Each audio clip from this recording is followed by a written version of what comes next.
Welcome to Corks and Conversation with Carter Wilson. Yes, I am so excited to be talking with him today. I first became a fan of him and his writing at Thriller Fest 2019. And he was on this panel, and I was at one of the sessions, and I bought his book, Mr. Tender's Girl. Okay. And I was like, wouldn't it be fun to have him on our podcast sometime? And then look at where we are now. Well, destiny. I know. And I am now a fan, although I was at Thriller Fest with you in 2019 when we actually could attend in person. And I was at a different session. I remember us talking about that. But now I am also a fan.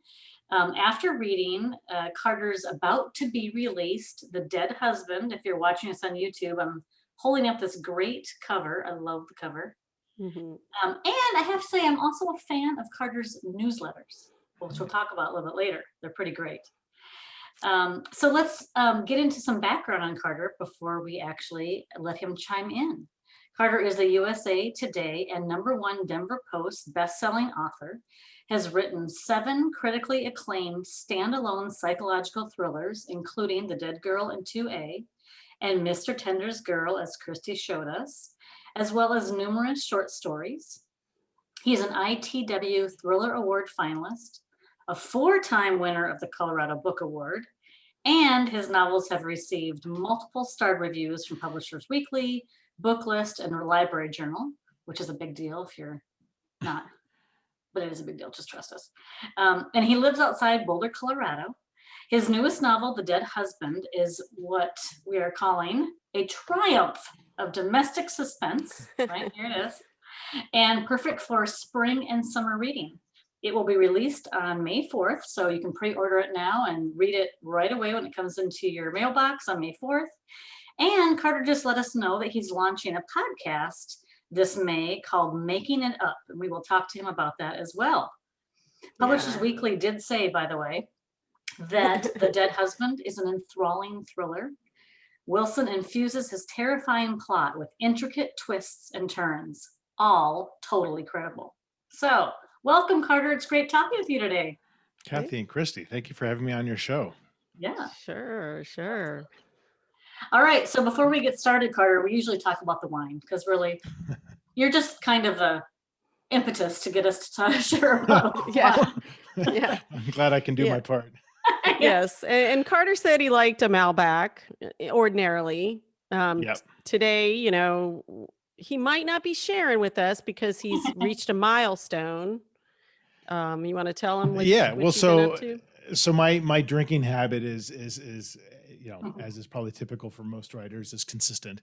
And I usually write in the evenings, and I have a cocktail while I write, and then as the night goes on, I just have some wine, and then after COVID, you're like, where did these 10 pounds come from? Right. And why do I feel so crappy all the time? Yeah. So I didn't do a dry January, but I did a dry mid-March through now. So today's day 30, and it is pretty impressive the differences that you see with sleep, with your blood pressure and your heart rate, and I mean it's crazy. So I know, and I did try the same thing. I thought I might not be drinking today too, but I don't know, stress, a lot going on. So guess what? I got a bottle of Malbec here.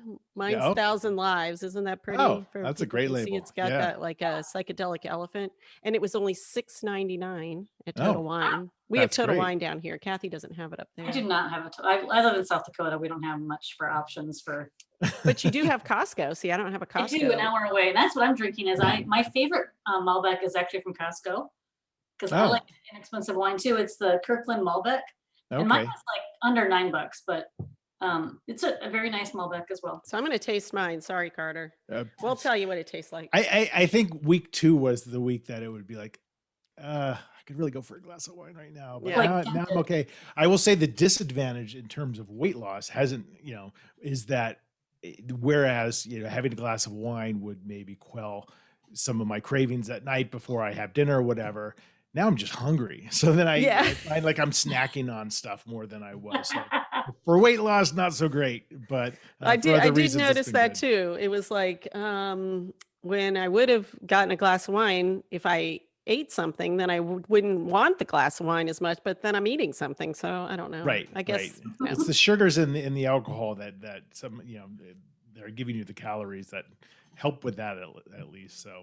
All right. So maybe after our podcast ends next week, then we'll try again. Yeah. Cathi can try with me. Maybe, I don't know. I'm not committing Sounds to good. anything. I'm just saying, if you are having your moment, that's great. I'm not. All right. All right. Well, let's get started with the questions then. Yeah. Okay. All right. So the first question I have is the dead husband is told from 2 points of view. Rose Yates, who's returned to her father's home with her son after her husband's death, and Detective Colin Pearson, a detective hot on Rose's trail. So you chose to tell Rose's story from first person point of view and the detectives from third person point of view. Did you have a reason for that? Can you tell us why you did that? Yeah, I love thinking about point of view, and I'm a huge fan of first person present tense.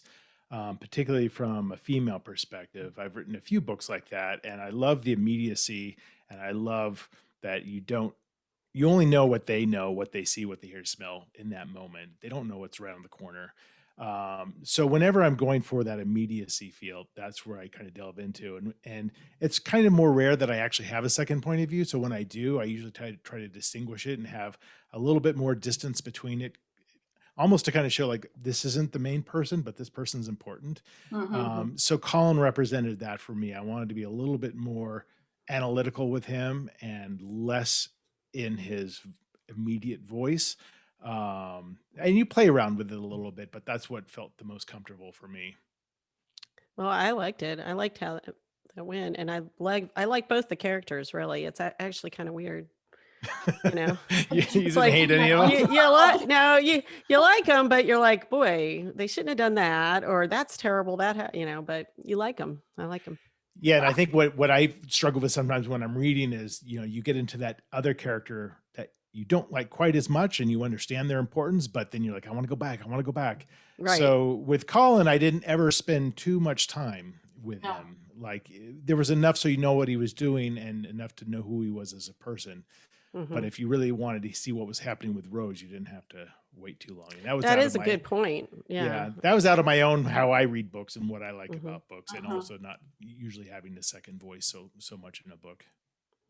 They were so they became very intertwined, their experiences, and there was a lot of synchronicity there that kind of started lining up. That was really cool as it came together. And I was trying to go back and like separate how you kind of built that. And I really thought that was masterful. Oh, well, thank you. A lot of it was unintentional. I don't outline. I don't really know what I'm doing most of the time. 100%. I'm not just saying that. I literally don't know what I'm doing. I feel you. and I start with that. I just start with an opening scene that I see in my mind. And I don't know who these people are or why they're doing what they're doing or where it goes. And so as I started to develop Colin, I think subconsciously I started to realize like, oh, geez, they have a lot in common that I didn't really think about, that I think I was just kind of doing unintentionally. But then as it kind of came out, oh, wow, they have these like pasts that are very similar. Then I went back and tried to kind of understand it more and maybe massage it a little bit at that point. So after you kind of pants your way through your first draft, you then go back and kind of try to figure out. Yeah, I'll know the ending probably about 80% in. I'll be like, oh, okay. And about 70% I'll be like, oh, this is what this book is about. Here's the major theme that this book is. It's about X, Y, or Z that I didn't quite see. I was just, I just spend so much time just like, here's this person and I'm just throwing stuff at them and seeing how they react to it. Hopefully the plot kind of unfolds. Yeah, sometimes it's a nightmare. Sometimes you get kind of 3/4 of the way done. You're like, this book makes zero sense. Right. You really have to do a lot of heavy surgery on it. And I've tried to outline before. It's just not, I immediately deviate from that because the joyous part of writing to me is sitting down and be like, what happens today? And that whole act of discovery is kind of cool. And you might know generally where it's going, but then your brain tells you, no, they get hit by a car right now. What happened? If they got hit by a car, how would that change things? And you have them get hit by a car. and you're like, oh, it either works or it doesn't. But and when it works, you're like, oh, that's so interesting. It totally changes the dynamic, and I never would have been able to outline that. So, so it's just more fun for me to write that way. Well, that's interesting. It is. That stresses me out even hearing it. Like, you don't I know. know. It makes me itch a little bit. I was like, what do you I'm mean? like, I thought I was like more of a, I was a pantser, but I'm not quite that much. I like at least kind of know what's going to happen, and then I just have fun with how it gets there. But yeah, I'll know like 2 or 3 chapters ahead of time, generally what they're going to do, and that's about it. But it's I mean, it ties. So that's actually how I started writing. I started writing on a day when I was 33, like with 0 experience ever in writing, 0 classes. I gave myself a riddle and I tried to answer it just to kind of quell some boredom. And that turned into a 400-page manuscript. And I, again, no idea what I was doing, but that's today, that's how I write. I open with a chapter that I don't know anything about, and I spend the rest of the book trying to figure out what that opening chapter was all about. And it's just fun for me that way, and I'm not really capable of doing it any other way. Well, it's working for you, so I'm stuck with it. So I'm guessing that you must have though had some clue that it's going to be in a small town, because you've created this setting, right? That is a small town kind of affluent, right? Quiet, Barry. Or Barry. Which one is it? Which one are we going to do? You talked about it. Or it's Barry. Yeah. Barry. It was the first time I created my own fictional town. Was it? Yeah, I've never done that before. And I rarely write about places I know. So I usually set them in places I want to discover more. And this time, Mr. Tinder's Girl, one of the previous novels, in Manchester, New Hampshire. And I really and I went there to research, and I really like that area. There's a folksiness and a creepiness that are heavily intertwined in New England. Can't have one without the other. No, you really can't, and you shouldn't. So, and then I came up with a name because I was just looking up names of towns in England just randomly, and there was a Barry, England. I'm like, oh, that's a great name. It's perfect, yeah. So it's not totally it's interesting fictional. Because this story couldn't have happened in an urban setting. Like it couldn't have happened in Denver or in, No, Manchester. I don't think so. Yeah, I mean, I feel like it. So you knew that's where you wanted kind of small and creepy, but also nice, maybe. Yeah, right. Well, nice can be creepy too, right? So affluent. I love the idea. I got some friends. Right, exactly. I like that kind of like affluent suburb that there's a lot of secrets. I mean, it's a little cliched, obviously, but like I just like that because I think it's absolutely true. I think behind those walls, behind those doors, there's a lot of shit happening. And I'm like, this is going to be the place where I'm going to peel some of that back. And so that was fun for me to do. That sounds like fun. I'm from a pretty small town, and I mean, I feel like in a small town, people talk a lot, but I also think you have the luxury of holding a lot back. And it's a weird combination. It is. And the other challenge is you don't want it to be, for me, I didn't want it to be so small that everybody knew everything about everyone. There's still people, you've never seen them before. I live in a town in Colorado that's, outside of Denver and outside of Boulder. And it's, 25,000 people, so relatively small. But, so you definitely know people, but most of the people you don't. And I didn't want it to be quite that big, but, I wanted there to be, anonymity if you wanted it. So especially if there's a snowstorm. Right. That's exactly right. I was like, this is a guy who knows snow, because I know snow.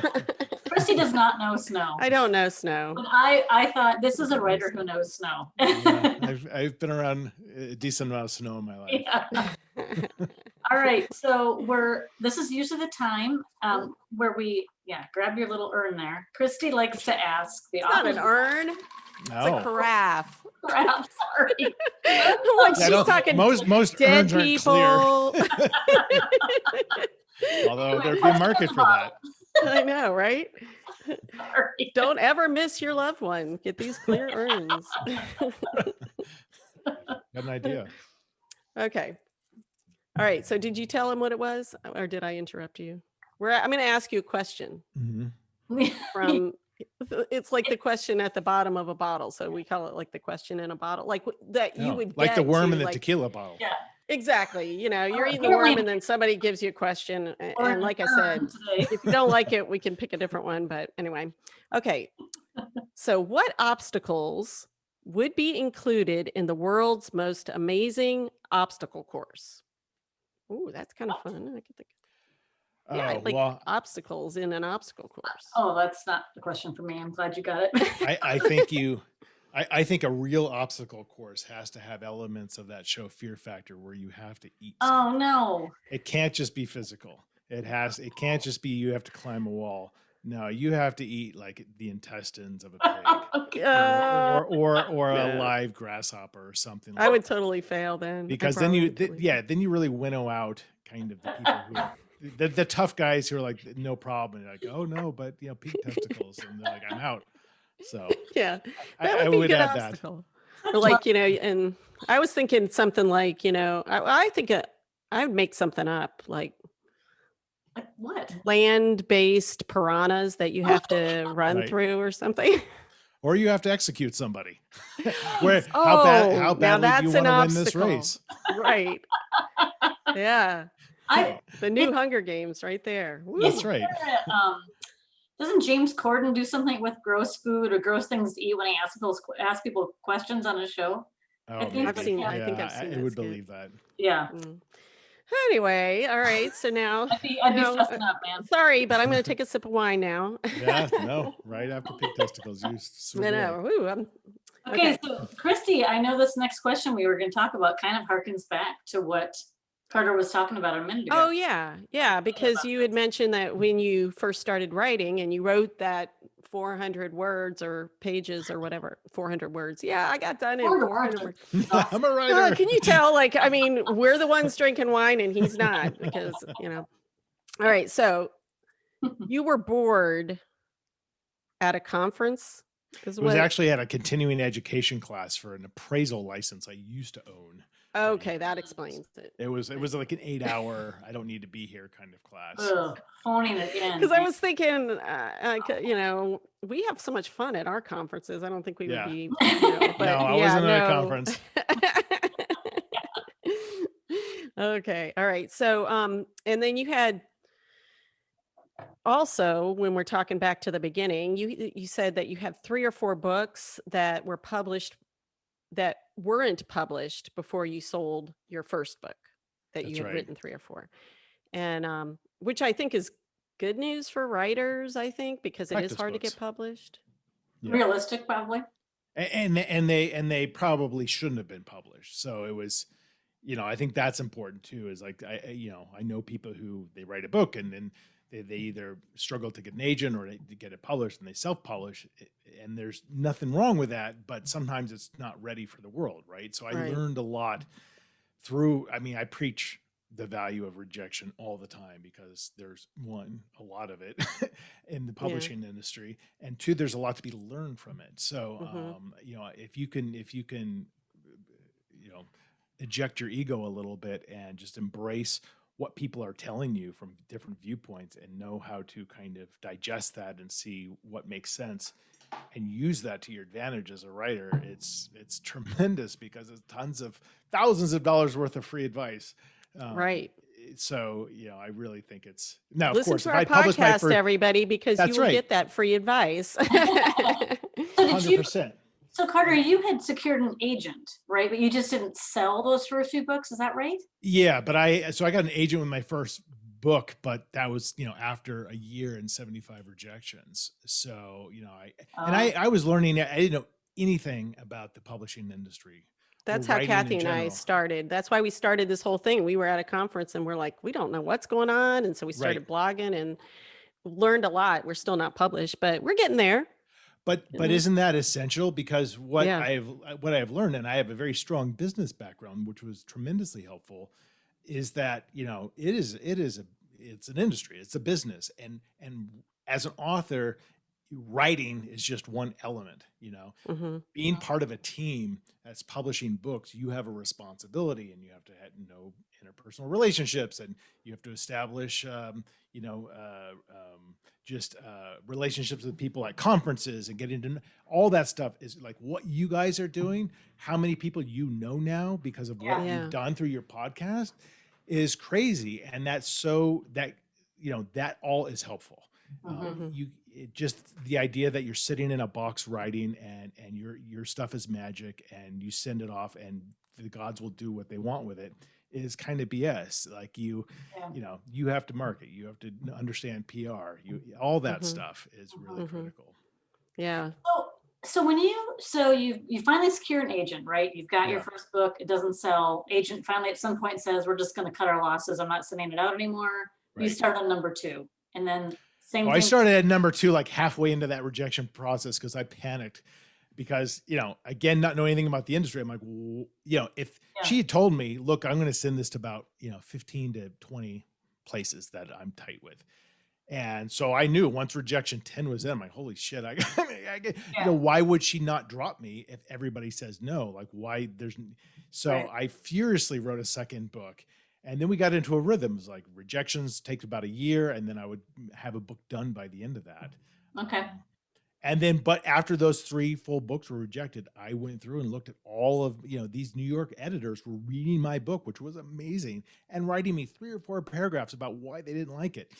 And I started to really take that to heart. I'm like, oh, okay, maybe my heroes aren't strong enough, and I'll figure that out. And, and then my 4th book sold to a very, very small publisher that subsequently went out of business after it came out. But hey, man, my book came out, and then everything I do is goal setting. So I just like, hey, my next goal is just to get a little bit bigger. I'm not going to be huge, just get a little bit bigger, and make the right choices, and try to, get stronger as a writer, and take advice, and, and that's kind of been my goal all along, is just get a little bit bigger each time. So, there's ups and downs, but it's been fairly steady.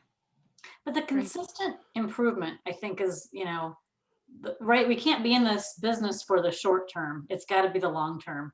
Right. And I find that so interesting, that like, even though now looking back, I'm sure at the time it just sucked, like just hard. But gosh, think what you learned during that time when you're waiting to get to that. Yeah, totally. I mean, it wasn't too hard for me because I, as much of an ego as I have, I think throughout my life, I have zero writing ego. And because I had no business writing. So every time I got a rejection, it was like, well, of course you rejected me. I have no right to be here. Thank you for even knowing that I exist as a human being. Right. And that's not to say I haven't had some disappointments where I really thought something was going to work and it didn't. But generally speaking, I've been very absorbing of advice. And of course, a lot of it's how good your editor is. And I've had tremendous editorial notes where I'm like, yeah, you are right on 99% of this stuff, and the 1% we don't agree on is completely minor. So because you get so far into your book, I'll give you an example. What's coming out next year, I went through a whole phase. Again, this is probably having that cocktail and writing at night. I'm writing about a dude who's slowly going crazy inside a house, and I loved writing this. I was so attached to his slow loss of grip on reality. And then when my editor saw it, she's like, it's fine, but it's way too much. It's way too much inside his head. And I'm like, you're totally right. Like because I had so much fun writing that I lost perspective of like, the reader gets it. They get it. He's going crazy. Don't pound him over the head. Right. And I'm like, thank you. I didn't have that perspective. So critique groups are critical too. And also having the judgment to know, like, whose advice, because you're going to get conflicting advice all the time, whose advice resonates with you, right, and whose advice doesn't. And that's a little bit trickier, and that takes years to develop. And sometimes you're wrong anyway, but listening to people, I think is very important. So good advice. I'm listening. Really good advice. So I mentioned at the outset, I really enjoy your newsletters. Oh, thank you. I put a lot of time into them, so I appreciate. I can tell you do, and Dana Kay was who had turned me on to. Oh, okay. And you do put a lot of time into them, and they are they're worth the read. It's not a skimming. There's good content there. And you really spoke to my soul a couple months ago because you started talking about productivity, and I'm a productivity nerd. Like, I love that stuff. Christy looked at her, she's rolling her eyes. She's like, No, I like productivity. Not. I like to. So I got the books, about it. So one of them you were talking about passion, and you gave a formula for happiness, and I really want to talk to you about that. You said that passion plus commitment equals happiness, and I want to talk about those parts of the equation because some are easier than others. For sure. Yeah, I mean, got the passion down. Well, and everyone's different, right? But for me, because I get asked this a lot, like, how do you? Because I have a full-time job as well, because we all know how great writing. Don't quit your day job, right? Yeah, which I 100% believe in, and I like health insurance too. But I do get irked at the, I just don't have time to do this. I don't have time. And I'm like, that's just a cop out, man. Like there is time there. If you have time to watch TV, which I do, you have time to do this or that. And if you're not doing it, what else? Look inside yourself. What else is it about it that why you're not? What roadblocks are you throwing up? And a lot of times it's the passion. I just deep down, I want to be a writer, but I don't really like doing it. I see that a lot, and there's absolutely nothing wrong with that. There's a lot of things I would love to be that I don't have a passion or aptitude for or a commitment to. But if you do have that, you can find time. So for me, I write an hour a day. That's it. And it's maybe 500 words. It's maybe 0 words. But I can get a book done in a year because I do it every single day because I love doing it. I love escaping to that world every day. And there are other things, guitar I gave up on, because I wanted to be a cool guy who could play the guitar. And I took lessons for a few years and then I stopped because I just didn't have the passion for it. But I could figure out time if I wanted to. So I'm a firm believer in doing something consistently and doing the things that you love to do. And I do think that produces happiness. Yeah, I like that too, that you said, you do it 1 hour a day. I mean, it's everybody. I love to hear everybody's process, all these different writers we talk about, but it is true. You can find an hour. You can find an hour usually. I mean, yeah. And I mean, it is so interesting to me too, as I'm starting to talk to other writers about, there are some full-time writers, who their day is 6 hours of writing, and I can't even wrap my brain around that because I know what my quality would be after hour one. And it's, it's a muscle, you build it like anything else. But the idea of doing that to me is insane, but they're able to produce a book in 2 months, and that's amazing. And some people will take them longer, but I've seen so many people give up on writing because of what looks to me like an excuse. Like it just wasn't right. Well, I don't care. No book is perfect. Most books stink, but to get it done is awesome. Yeah. So just get it done, and then you can go back and analyze it and see if you liked it and see what can be fixed. But a lot of it is just, like I said, throwing up roadblocks. I mean, I'm no psychotherapist, but that's how I interpret it through my own kind of vision of things. So tell us about your podcast. We love talking about new podcasts. Well, so thank you for giving me the chance to, because it's coming out in May, as you mentioned. It's a passion project. It's not under the realm of like, I'm going to get thousands and thousands of listeners, but I'm super interested in people in general. I think everybody has a story. And, if I'm at a cocktail party, I'm the guy who will corner you and be like, tell me your deepest fear. I so want to know. So being locked and being fed grasshoppers. Right? Or just, I'm not one for small talk. So I will get personal with people very quickly, whether they want to or not. And I love talking to writers about, what were your parents like? What did you do when you were 7 that was kind of crazy? Like, why did you become a writer? Like, whether it's nonfiction or whatever. So it's a podcast focused on kind of the origin story of different writers across all different genres. And then at the end of it, there's a universal theme where we make up a story. I pick a random book and a random sentence from the bookshelves behind me, and we start with that sentence, and we alternate for 3 to 5 minutes.